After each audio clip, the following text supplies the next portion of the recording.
en libéral, est-ce que je le fais seul ou avec des associés? Si je le fais seul, il n'y a pas de débat, je m'installe en tant qu'entreprise individuelle. Lorsque je veux m'associer, il faut à mon sens se poser la question du but de l'association. Pourquoi est-ce que je veux m'associer avec telle ou telle personne? Est-ce que je veux partager uniquement des dépenses, des coûts?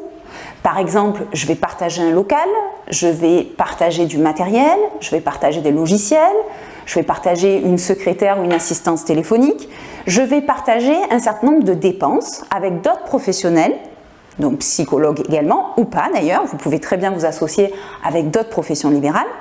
Donc, première hypothèse, je m'associe pour partager des frais. Il y a une structure juridique aujourd'hui en France qui existe pour vous permettre de faire ça. Elle s'appelle la SCM, la Société Civile de Moyens. Cette société, elle a pour but de mettre à disposition de ses membres, donc de ses associés, les moyens nécessaires à l'exercice de leur activité.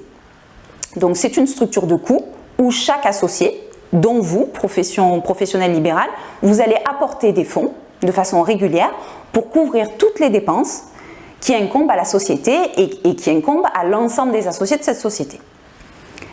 Deuxième hypothèse, je veux partager plus que des frais. Je veux un vrai associé à qui je peux confier mes problèmes, avec qui je peux partager ma patientèle, avec qui je partage également mes responsabilités, mes bénéfices. Dans ce cas, vous avez 3 possibilités qui s'offrent à vous. C'est également prévu par la loi. Vous avez le droit en tant que professionnel libéral de vous associer.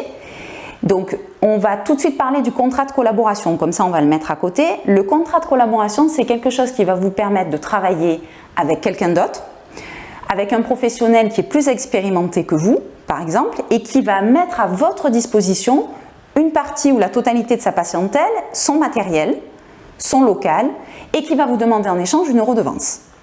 Donc ça, c'est le contrat de collaboration. C'est pas vraiment l'association, puisque finalement, c'est comme si vous étiez sous-traitant pour cette personne.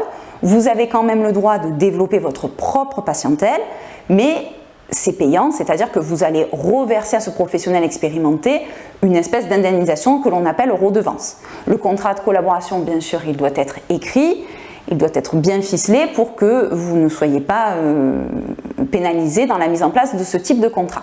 Donc généralement, ça existe entre un professionnel plus expérimenté et un professionnel plus jeune. À part ce contrat de collaboration, vous avez la possibilité de vous associer à travers 2 structures. Les sociétés civiles professionnelles, que l'on appelle les SCP, et les sociétés d'exercice libéral, que l'on appelle les SEL. Donc, je vais vous montrer sur le slide suivant